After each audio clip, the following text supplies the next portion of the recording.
नमस्कार, इतना स्वदेश पे कल की तैयारी में आपका स्वागत है। मैं हूं मनीष मीनूगिरी। अगले आधे घंटे में मैं बताऊंगा कि भारतीय बाजार में आज क्या हुआ, कल के बड़े ट्रिगर्स क्या हैं और दर्शकों के तमाम सवालों के जवाब दूंगा। क्योंकि ये आपका शो है और इस शो में आप अपने सवाल भेजते हैं, उन्हीं सवालों का जवाब हमारे जो है जानकार हमारे साथ जुड़ते हैं वो देते हैं। इस शो में आप भी जानना चाहेंगे कैसे आप सवाल पूछ सकते हैं, कैसे जुड़ सकते हैं। तरीका बेहद आसान है।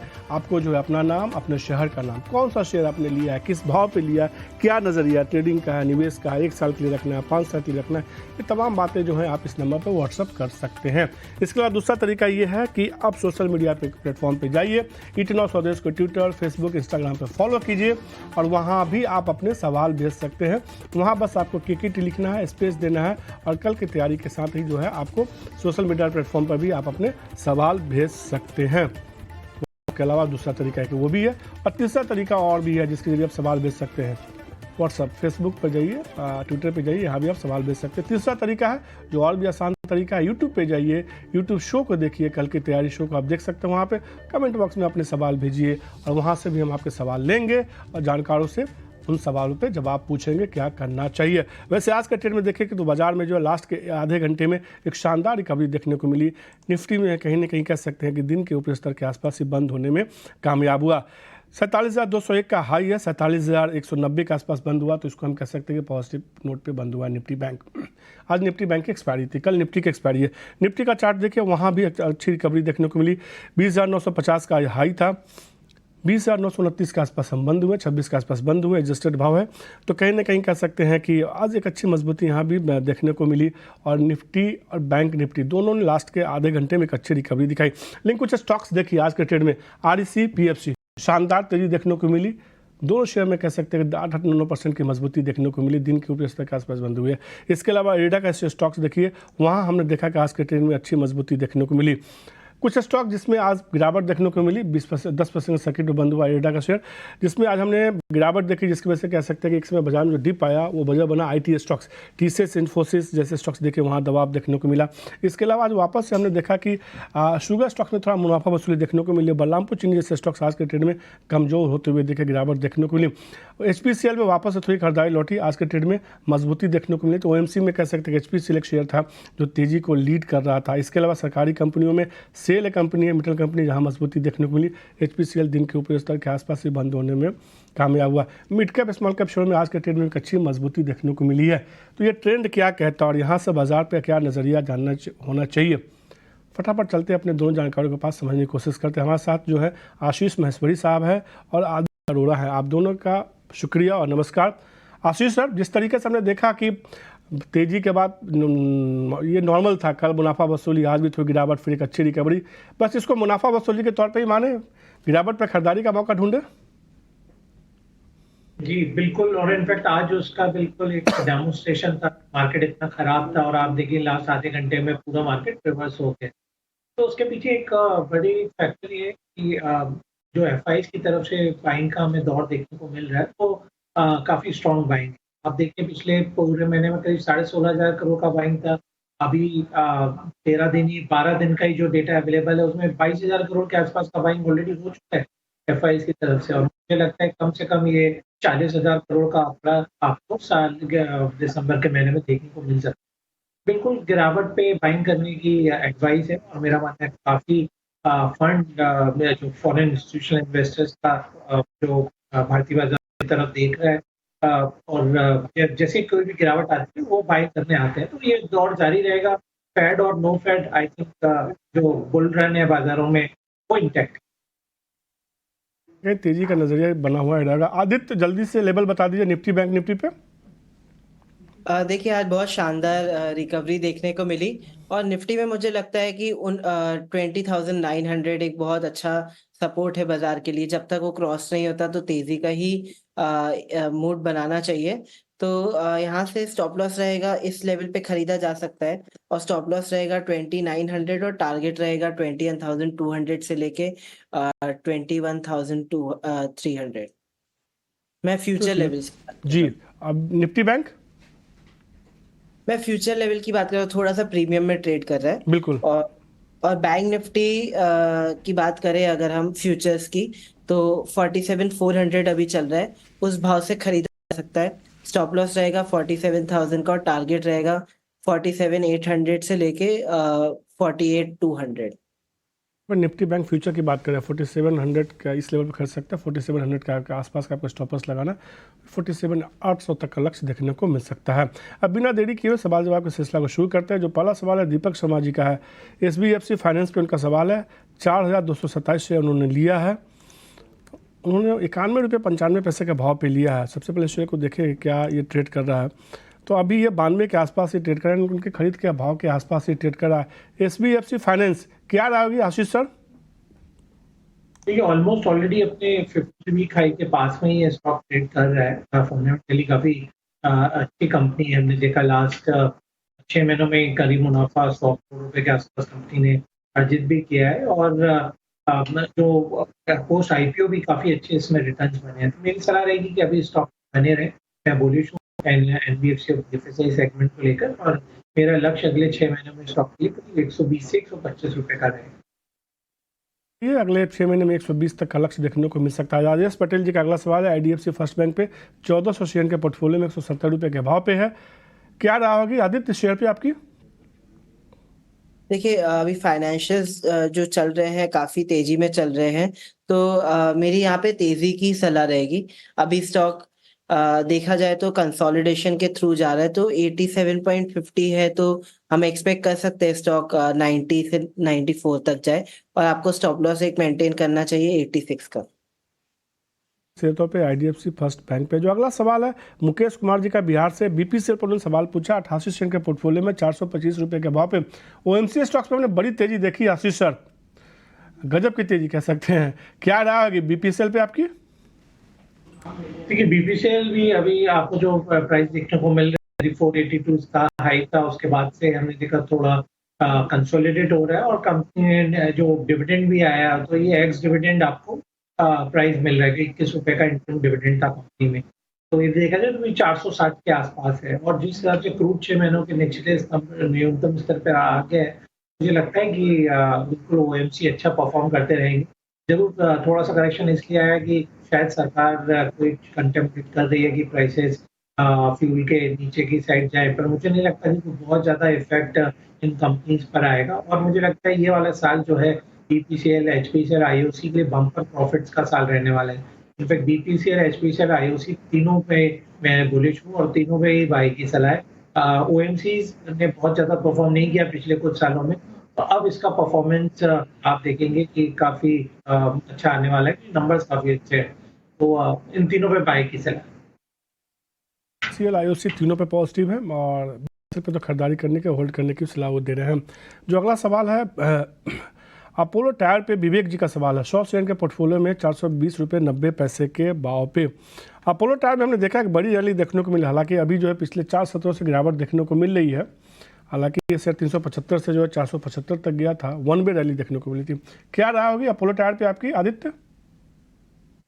देखिए यहाँ से ट्रेंड पॉजिटिव है, मॉडरेटली पॉजिटिव है, तो थोड़ी तेजी का आप इंतजार करें 460 470 लेवल का, वहां पे थोड़ा सा रेजिस्टेंस है, बट हाल फिलहाल थोड़ा तेजी का व्यू मेंटेन करके चलेंगे स्टॉक पे।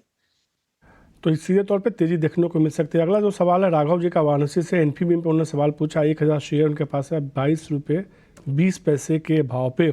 इन्फीबीम को लेकर क्या राय होगी आशीष सर? कई सारी खबरें आती रहती है, हालांकि एक ऐसा स्टॉक है जिसमें हमने देखा इस साल अच्छी तेजी देखने को मिली, डबल हो गया, करीब 12 रुपये 50 पैसे का भाव था अप्रैल में, अभी जो है 22 रुपये 40 पैसे के आसपास ट्रेड कर रहा है।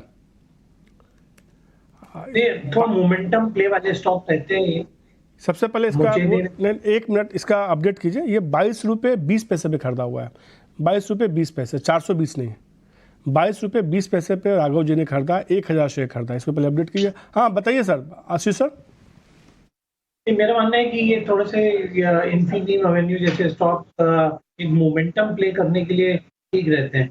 मतलब कोई एक्स्ट्राऑर्डिनरी फंडामेंटल्स या एक्स्ट्राऑर्डिनरी बिजनेस मॉडल्स यहाँ पे है, ऐसा मेरा मानना नहीं है। बट फिर भी नंबर्स पिछले 2-3 क्वार्टर में थोड़े ठीक ठाक आए। बट मुझे लगता है अभी भी आपके पास में बहुत सारी दूसरी लार्ज कैप में या मिड कैप IT में अच्छी चॉइसेस हैं।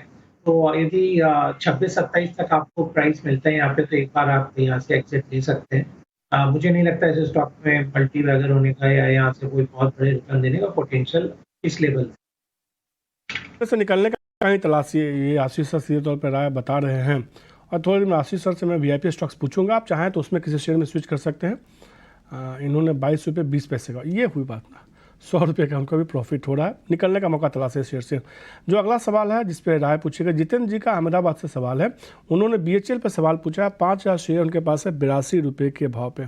क्या गजब की तेजी देखने को मिली शेयर में, 4,88,000 का प्रॉफिट हो रहा है। क्या राय होगी आदित्य शेयर पे, और एक स्टॉप लॉस पक्का दीजिए इनको।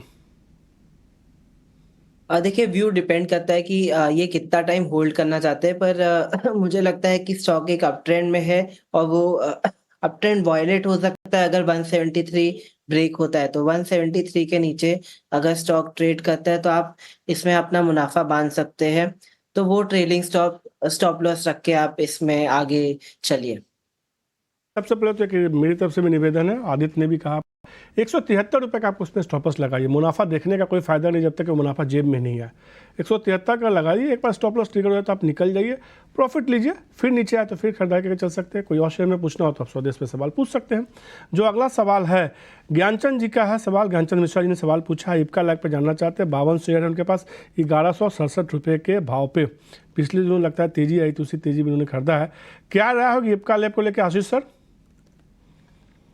की बात करें तो इनफैक्ट काफी समय से एक रेंज में ये स्टॉक ये ट्रेड कर रहा है। आप देखिए 1160 इनफैक्ट 52 वीक हाई है, जहां से इस स्टॉक में थोड़ा सा फॉल हमें देखने को मिला। मुझे लगता है कि ये थोड़ा सा अंडर परफॉर्मर स्टॉक है कंपेयर टू जो दूसरे परफॉर्मर स्टॉक है इस सेक्टर में। मैं सजेस्ट करूंगा इसकी बजाय आप या एलेम्बिक फार्मा और डॉक्टर रेड्डी, इन दोनों स्टॉक में से अपना 50% पोर्टफोलियो डिवाइड करें, वहाँ आपको बेटर रिटर्न। चंद जी, आपकी राय ये आती हुई कि आप इसमें से निकल जाइए, एलेम्बिक फार्मा और डॉक्टर रेड्डीज, जो भी पैसा आता है उसको उन दोनों में बांट दीजिए। आपको थोड़ा भी नुकसान होगा, लेकिन फिर आने वाले दोनों जब तेजी आएगी तो यह नुकसान आपका रिकवर होता हुआ दिखेगा। ये राय आती हुई। जो अगला सवाल है सतीश जी का उत्तर प्रदेश से, जैन इरीगेशन पर उन्होंने सवाल पूछा है। 100 शेयर उनके पास है जैन इरीगेशन के, वो जानना चाहते हैं कि क्या करें, अभी तो उनको मुनाफा हो रहा है थोड़ा। क्या राय होगी, ज़्यादा क्वांटिटी में शेयर नहीं है इनके पास, क्या राय होगी जैन इरीगेशन पे? देखिए, आप अगर जैन इरिगेशन का ट्रेंड देखें तो स्टॉक थोड़ा सा स्लो मूवर है, थोड़ा रेंज बाउंड चलता है, बट अभी सपोर्ट पे खड़ा है। तो मैं कहूंगा कि यहाँ पे आप अभी रुक सकते हैं और एक ट्रेलिंग स्टॉप लॉस आप 64 का लगाइए। आप स्टॉप लॉस 64 का लगाइए और वेट करिए, यहाँ एक अप ट्रेंड रिज्यूम होने के चांसेस बनते हैं थोड़े। 70 से लेके 75 के लेवल देखे जा सकते हैं। तो स्टॉप लॉस लगा के चलिए, अप ट्रेंड देखिए यहाँ पे बनता है कि नहीं। तो ये राय आते हुए सीधे तौर पे जैन इरीगेशन पे। जो अगला सवाल है सलीम अहमद जी का, लक्ष्मी ऑर्गेनिक्स पर उन्होंने सवाल पूछा। 300 शेयर के पोर्टफोलियो में 430 रुपये के भाव पे, वो जानना चाहते हैं क्या करें। आशीष सर, क्या करें इस शेयर पे? टेक्निकली देखें इस शेयर में इस साल कोई रिटर्न ही देखने को नहीं मिला। अगर मैं ईयर टू डेट अगर चेंज की बात करूँ तो 7.5% का नेगेटिव रिटर्न देखने को मिला। बाकी शेयर कहाँ से कहाँ चले गए, इनको नुकसान तो हो रहा है, क्या करें? बिल्कुल, मैं आपकी बात से सहमत हूँ। लक्ष्मी ऑर्गेनिक्स एक बहुत बड़ा अंडर परफॉर्मर रहा और 2 साल पहले का सबसे परफॉर्मर स्टॉक इतना बड़ा अंडर परफॉर्मर स्टॉक बन गया है, क्योंकि रीजन ये है कि जो पूरा एक सेक्टर है वो काफी अंडर परफॉर्म कर रहा है, क्योंकि जो पहले चाइना में यूनिट्स बनती जिसके कारण से इन सारी कंपनियों को बेनिफिट मिला, वो सब चीजें खत्म हो गई हैं। और इसके अलावा जो एक्सपोर्ट में इनका इतना हाई रियलाइजेशन थे वो कम हो गए। तो मैक्सिमम जब सेक्टर वो डोमेस्टिक सेक्टर ही रह गया है, तो वहाँ पर इतना ज़्यादा जो मार्जिन्स और जो वो काफ़ी प्रेशर में है। मुझे लगता है कि आपको भी इस सेक्टर से निकलने की मैं सलाह दूंगा। मुझे लगता है कि इसके बजाय आप कोई रेलवे का, डिफेंस का या पावर सेक्टर की स्टॉक में शिफ्ट करेंगे, वहाँ आपको बेटर रिटर्न मिलेंगे। कुछ आइडिया हम आपको वीआईपी स्टॉक के फॉर्म में देंगे, वो उनमें से भी आप पिक कर सकते हैं। नुकसान तो काफ़ी हो रहा है, नुकसान निकलने में बहुत मुश्किल होता है, पर आशीष सर कह रहे हैं कि शेयर से निकल जाइए, क्योंकि गिरावट और देखने को मिल सकती है। और पूरे साल देखिए, आप खुद देखिए कि करीब 3.5-4% की कई सारे स्टॉक्स है, इसमें हमने देखा 2 से 3 ज़्यादा रिटर्न देखने को मिला। करीब 30-32% का रिटर्न जो है हमने देखा mid cap small cap index में देखने को। इस शेयर में कोई परफॉर्मेंस देखने को ही नहीं मिला, 7.5% निगेटिव है ये शेयर। तो अब आपके ऊपर निर्भर करता है क्या करते हैं। हालांकि आशीष सर ने कहा कि अभी वीआईपी स्टॉक्स बताएंगे, आप चाहें तो उसमें स्विच करके चल सकते हैं। जो अगला सवाल है फैज़ रहमान जी का है, इनका मुनाफा भी अच्छा हो रहा है फैज़ रहमान जी का, और शेयर जो है इन्होंने क्वांटिटी भर के लिया है, 40,000 शेयर लिया है IRV इंफ्रा के 37.50 के भाव पे। आदित्य, लक्ष्य, ये सब बाद में बताइएगा, पहले के स्टॉप लॉस बताइए, इन्होंने क्वांटिटी बहुत ले ली है। करेक्ट। देखिए IRB इंफ्रा में अगर आप ट्रेंड देखें तो बुलिश ट्रेंड ही चल रहा है, और अभी स्टॉक ट्रेड कर रहा है 40 पे, तो एक ट्रेलिंग स्टॉप लॉस लेके चल सकते हैं 37 का, और थोड़ा अप ट्रेंड का रिज्यूम होने का वेट करें आप। स्टॉक अभी कंसोलिडेशन में ही है, बट एक अप ट्रेंड में। लॉन्ग टर्म नजरिया स्टॉक का बहुत बेहतरीन है। या अगर लॉन्ग टर्म की बात करें तो मुझे लगता है इसमें 45 से 50 के लेवल आ सकते हैं, पर आपको थोड़ा 3 से 6 महीने का नजरिया बनाना चाहिए। के हिसाब से आप शेयर को होल्ड कर चल सकते हैं। जो अगला सवाल है रोहन ब्यास जी का, राजस्थान से सवाल पूछा है, सेंट्रम कैपिटल के बारे में सवाल पूछा है। 2500 शेयर इनके पास है, 30 रुपये के भाव पे है, अभी थोड़ा इनको नुकसान हो रहा है सेंट्रम कैपिटल में। आशीष जी क्या होगी?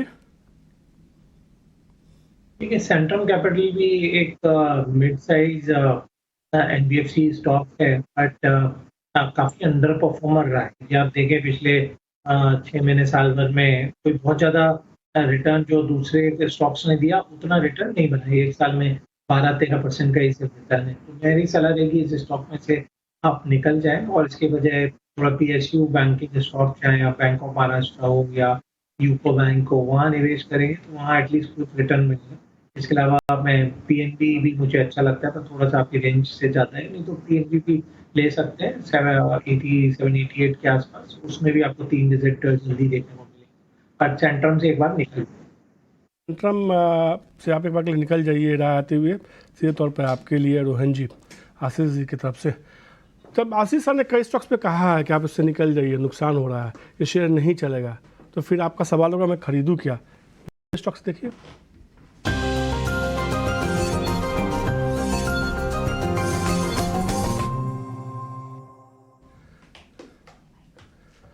आशीष सर एग्जिट करवाया है आपने कुछ शेयरों पे, वीआईपी बताइए, जोरदार दबाव आपके ऊपर ज़्यादा है। राइट। तो पहला मेरा स्टॉक आइडिया रहेगा इरिडा का। आज जरूर अपर सर्किट पे स्टॉक बंद हुआ है, बट यहाँ से भी मुझे लगता है यदि आप 6 महीने स्टॉक को होल्ड कर सकते हैं तो 200 रुपये का ही नहीं है। और उसके पीछे अगर मैं रैशनल देना चाहूँगा, एक बड़ा अभी भी वैल्यूएशन गैप है PFC, REC और इरिडा में। इरिडा आज इतना बढ़ने के बाद 30,000 करोड़ का मार्केट कैप है, जबकि PFC करीब 1,40,000 करोड़ का मार्केट कैप। दूसरा एक ग्रीन फाइनेंस का जो एक थीम है, इसमें काफी सारे फॉरेन इंस्टीट्यूशन इन्वेस्टर है जो सिर्फ ग्रीन सेक्टर में, ग्रीन एनर्जी में इन्वेस्ट करना चाहते हैं, उनके लिए बहुत बेहतरीन ये पिक है। तीसरी बात जो कंपनी ने बात किया है कि अभी की B2C सेगमेंट में डाइवर्सिफाई कर रहे हैं। PM कुसुम योजना के अंदर जितनी भी फंडिंग होती है या रूफटॉप सोलार है, वो भी फंडिंग डायरेक्ट करने लगी, तो जिसका बहुत बड़ा मार्केट है भारतीय बाजारों में। तो इसके कारण से मुझे लगता है कि स्टॉक काफी रीरेटिंग हो रही है, रिटेल इसमें से बाहर जा रहा है और सिर्फ इंस्टीट्यूशनल प्लेयर्स स्टॉक बाय कर रहे हैं। तो अभी भी मेरा सलाह रहेगी कि यदि आपको IPO में अलॉट हुआ है या आपने परचेज किया है या करना चाहते हैं तो एक बार इसको 6 महीने का समय दें, यहाँ से 30 से 40% का रिटर्न करें। दूसरा स्टॉक जो हमने आइडेंटिफाई किया है वो है GMR infra and airports limited. मेरा मानना है कि अभी जो उनका एक बड़ा ब्लॉक था जिसमें बड़े इंस्टीट्यूशनल इन्वेस्टर्स ने कंपनी में कॉन्फिडेंस शो किया है, 3,000 करोड़ का उन्होंने डेट भी काफी अट्रैक्टिव रेट पे आसानी से रेज किया। ये शो करता है कि लॉस होने के बावजूद भी लोगों का कॉन्फिडेंस है कि सूनर और लेटर वो प्रॉफिटेबल हो जाएंगे। तो मुझे लगता है कि इसलिए GMR इंफ्रा भी आप और एयरपोर्ट भी आपकी रडार पे होना चाहिए। दोनों स्टॉक में अच्छा मोमेंटम आज भी था और मीडियम टर्म में भी रहेगा। 3 डिजिट के लिए मैं GMR इंफ्रा एंड एयरपोर्ट में भी करना चाहूँगा। आज हमने देखा था शेयर में एक शानदार रैली देखने को मिली थी, दिन के ऊपर स्तर के आसपास बंद हुआ था। 100 रुपये के लक्ष्य के साथ खरीदारी कीजिए, 3 महीने का नजरिया रखना होगा। इरिडा पे खरीदारी करने की सलाह दे रहे हैं आशीष सर। उनको लगता है कि अभी तो तेज़ी शुरू हुई है, तेज़ी और रहेगी। 150 रुपये तक का लक्ष्य मान के चल अगले 3 महीने के लिए आप इसमें भी खरीदारी करके चल सकते हैं। आशीष सर बस केवल 30 सेकंड बताइए, समय बहुत कम है, इस लेवल पे खरीदें या गिरावट के बाद खरीदें? नहीं, गिरावट का इंतजार नहीं करें। मेरा मानना है एरेडा जब भी आपको मिले लेके रख लीजिए बस बस जी उसमें भी सर, आप देखिए तो जब मिले एडा ले लीजिए। आशीष सर को लगता है मजबूती देखने को मिलेगी, 150 तक का लक्ष्य वो मान के चल रहा है। आदित्य जल्दी से आपके होगा कौन सा शेयर आपके ओर से? देखिए मेरे को स्टॉक कैपिटल इंफ्रा स्पेस से, मेटल स्पेस से, कमोडिटी स्पेस से पसंद आ रहे हैं। मुझे लगता है कि जो नेक्स्ट लेग ऑफ तेजी है या रैली है उसमें कमोडिटी स्टॉक्स और इंफ्रा स्टॉक्स अच्छा पार्टिसिपेट कर सकते हैं। तो नैल्को नेशनल एल्यूमिनियम एक अच्छी बेट है उसी के लिए, तो उसको बाय किया जा सकता है 98.60 में। 94.50 का रहेगा स्टॉप लॉस और 104, 110 और 120 का रहेगा टारगेट। और दूसरा स्टॉक बहुत अभी चर्चा में है, न्यूज़ में है, जीएमआर इंफ्रा, जिसमें जीक्यूजी पार्टनर्स ने इन्वेस्ट किया। तो न्यूज़ के चलते स्टॉक में बड़ा अच्छा मोमेंटम है, उसको बाय किया जा सकता है 77.60 में। 70 का रहेगा स्टॉप लॉस और 85 से 90 का रहेगा टारगेट। तो दोनों तेजी की राय है, लगता है बाजार की तेजी में ये स्टॉक अच्छा करेंगे। दूसरा शेयर आदित्य आपने जीएमआर की बात की ना? क्या कह रहे हैं? जीएमआर दूसरा शेयर जीएमआर एयरपोर्ट है ना आपका? GMR airport. वाह yes। वाह वाह। हाँ, आशीष सर को भी जीएमआर पसंद आ रहा है, आदित्य को भी जीएमआर पसंद आ रहा है। शो के आखिर में हमने बात की थी कि शेयर दिन के ऊपर तक क्या पसंद है, जीएमआर में खरीदारी करने की सलाह वीआईपी स्टॉक स्पेस क्लब है। नैल्को एक शेयर जो उनको पसंद आ 104, 110, 120 का वो लक्ष्य वो बता के चल रहे हैं, खरीदारी करने की सलाह होगी। आशीष सर आपका शुक्रिया और आदित्य आपका भी शुक्रिया 89 स्वदेश को समय देने के लिए, फटाफट अंदाज में तमाम शेयरों पर चर्चा करने के लिए। कल की तैयारी में आज के लिए इतना ही, मुझे दीजिए इजाज़त, नमस्कार।